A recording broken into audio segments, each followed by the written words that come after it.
साई एकता कॉलनीत आमदार डॉक्टर फारुख शेख यांच्या हस्ते रस्ता काँक्रिटीकरण कामाचा लोकार्पण। याबाबत अधिकृत असे की धुळे महानगरपालिका क्षेत्रात मूलभूत सोयी सुविधांच्या विकास योजनेअंतर्गत प्रभाग क्रमांक 15 मधील साई एकता कॉलनीमध्ये अहिरे ते गायकवाड यांच्या घरापर्यंत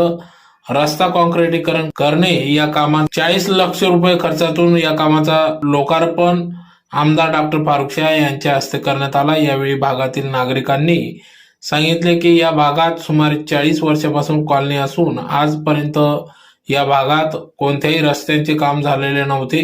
परंतु आमदार डॉक्टर फारुख शेख यांनी धुळे शहर विकास कामाचा झंझावात बघता आणि परिसरातील कॉलनी भागातील लोकांनी व प्रभागाच्या नगरसेविका सुशीलता इसी यांनी आमदार डॉक्टर फारुख शेख यांच्याकडे मागणी केली होती। त्या मागणीला तात्काळ प्रतिसाद देत